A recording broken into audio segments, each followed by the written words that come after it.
সরকারি চাকরিজীবীদের জন্য বহুল প্রতীক্ষিত নবম পে স্কেল অবশেষে কি সময়টা পরিষ্কার হচ্ছে? সেপ্টেম্বরের দ্বিতীয় সপ্তাহে গেজেট প্রকাশ হতে পারে, আর অক্টোবর থেকে নতুন কাঠামোয় বেতন পাওয়ার সম্ভাবনার কথা সামনে এসেছে।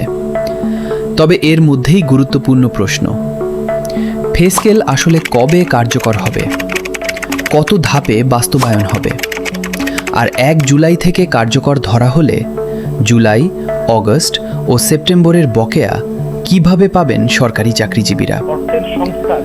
আজকের ভিডিওতে যুগান্তরে প্রকাশিত দুটি প্রতিবেদনের তথ্য এবং প্রধানমন্ত্রীর অর্থ ও পরিকল্পনা বিষয়ক উপদেষ্টা ডাক্তার রাশেদ আল মাহমুদ তিতুমিরের বক্তব্য মিলিয়ে পুরো বিষয়টি সহজভাবে তুলে ধরব। দর্শক, নবম জাতীয় পে স্কেল নিয়ে সরকারের প্রক্রিয়া এগিয়ে চলছে।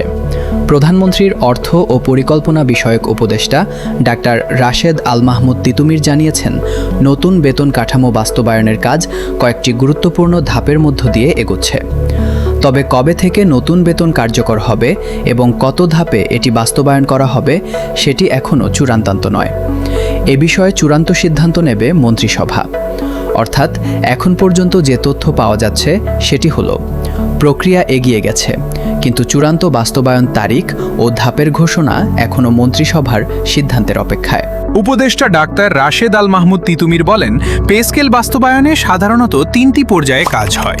প্রথম পর্যায়ে সংশ্লিষ্ট পে কমিশন বা কমিটি তাদের প্রতিবেদন দেয়। দ্বিতীয় পর্যায়ে সেই প্রতিবেদন পর্যালোচনা করে সংশ্লিষ্ট কমিটি সুপারিশ তৈরি করে, আর তৃতীয় পর্যায়ে বিষয়টি যায় মন্ত্রিসভার পর্যালোচনা ও সিদ্ধান্তের জন্য। অর্থাৎ এখন মূল নজর হচ্ছে মন্ত্রিসভা শেষ পর্যন্ত কোন প্রস্তাব অনুমোদন করে এবং কোন তারিখ থেকে সেটি বাস্তবায়নের নির্দেশ দেয়। এখন খুব সহজ করে বলি, প্রথম ধাপ পে কমিশনের সুপারিশ, দ্বিতীয় ধাপ সচিব কমিটি ও সংশ্লিষ্ট কমিটির পর্যালোচনা, তৃতীয় ধাপ মন্ত্রিসভার চূড়ান্ত সিদ্ধান্ত। উপদেষ্টার বক্তব্য অনুযায়ী এই প্রক্রিয়ার গুরুত্বপূর্ণ অংশ ইতোমধ্যে এগিয়েছে। তবে বিচার বিভাগের বেতন কাঠামো নিয়েও আলাদা প্রক্রিয়া চলছে, ফলে সবকিছু সমন্বয় করে চূড়ান্ত সিদ্ধান্ত নিতে হবে। এ কারণেই এখনও সরকারি চাকরিজীবীদের সবচেয়ে বড় প্রশ্ন, ঠিক কবে থেকে নতুন বেতন হাতে পাবো? এবার আসি সবচেয়ে আলোচিত বিষয়, গেজেট কবে? সংশ্লিষ্ট সূত্রের বরাত দিয়ে যুগান্তরের প্রতিবেদনে বলা হয়েছে, সেপ্টেম্বরের দ্বিতীয় সপ্তাহে গেজেট প্রকাশের লক্ষ্যে প্রস্তুতি চলছে। তবে এটিকে এখনই চূড়ান্ত তারিখ হিসেবে দেখা যাবে না, কারণ গেজেট প্রকাশের আগে মন্ত্রিসভার অনুমোদন সহ আরও কিছু প্রশাসনিক ও আইনগত প্রক্রিয়া সম্পন্ন করতে হবে। অর্থাৎ সেপ্টেম্বরের দ্বিতীয় সপ্তাহ সম্ভাব্য সময়সূচি, চূড়ান্ত সিদ্ধান্ত সরকারি অনুমোদনের পর। এখানেই বিষয়টির সবচেয়ে গুরুত্বপূর্ণ দিক, বেতন তাহলে কবে থেকে? এবার আসি সরকারি চাকরিজীবীদের সবচেয়ে আগ্রহের জায়গায়। সংশ্লিষ্ট সূত্রের তথ্য অনুযায়ী অক্টোবর থেকে নতুন বেতন কাঠামো অনুযায়ী বেতন পাওয়ার সম্ভাবনা রয়েছে। কিন্তু এখানেই রয়েছে আরেকটি গুরুত্বপূর্ণ বিষয়, নতুন পে স্কেল 1 জুলাই থেকে কার্যকর ধরা হলে জুলাই, আগস্ট ও সেপ্টেম্বর এই 3 মাসের পার্থক্য বেতন বকেয়া হিসেবে হিসাব হতে পারে।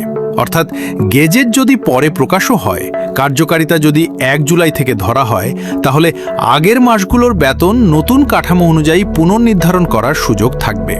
এ ধরনের বকেয়া সমন্বয়ের কথা আগের প্রতিবেদনগুলোতেও এসেছে। কত ধাপে বাস্তবায়ন হবে? এখানেই কিন্তু সবচেয়ে বেশি আলোচনা।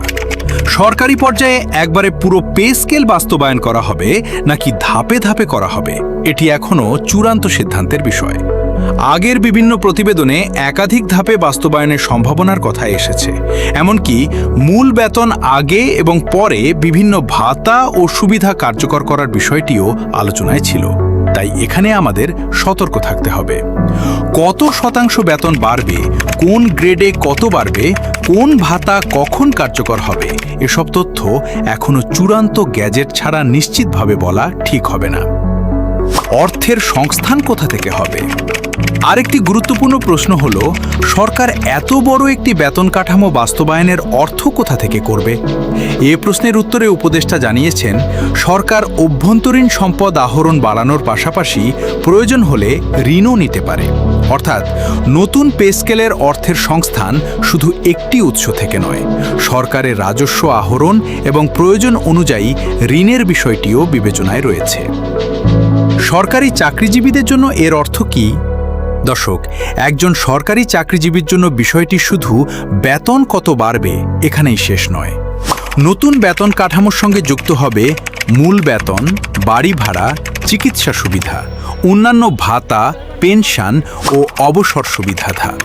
ভবিষ্যতের আর্থিক সুবিধা তাই গ্যাজেট প্রকাশের পরেই সবচেয়ে পরিষ্কার হবে। কার বেতন কত বাড়ছে, কোন গ্রেডে কি পরিবর্তন হচ্ছে এবং কোন সুবিধা কখন থেকে কার্যকর হবে। আমার দৃষ্টিতে এখন পর্যন্ত সবচেয়ে গুরুত্বপূর্ণ খবর হলো পে স্কেল বাতিল বা স্থগিত হওয়ার কোনো তথ্য নয়, বরং বাস্তবায়নের প্রশাসনিক প্রক্রিয়া এগিয়ে যাচ্ছে। তবে সেপ্টেম্বরের গেজেট কিংবা অক্টোবর থেকে বেতন, এগুলোকে এখনই শতভাগ নিশ্চিত ঘোষণা হিসেবে না দেখে সম্ভাব্য সময়সূচি হিসেবে দেখা উচিত।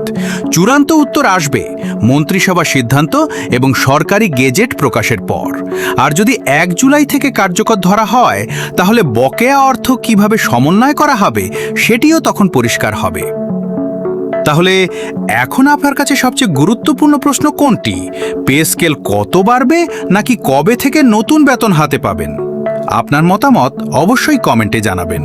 আর পে স্কেলের গ্রেড ভিত্তিক সম্ভাব্য বেতন কত বাড়তে পারে এবং বকেয়া কত হতে পারে, এসব নিয়ে বিস্তারিত হিসাব জানতে চাইলে ভিডিওটি শেয়ার করুন এবং রাতন ইনসাইটের সঙ্গে থাকুন। আমি মোহাম্মদ ময়াজউদ্দিন রতন, দেখছেন রাতন ইনসাইট, সত্য তথ্য, সহজ বিশ্লেষণ।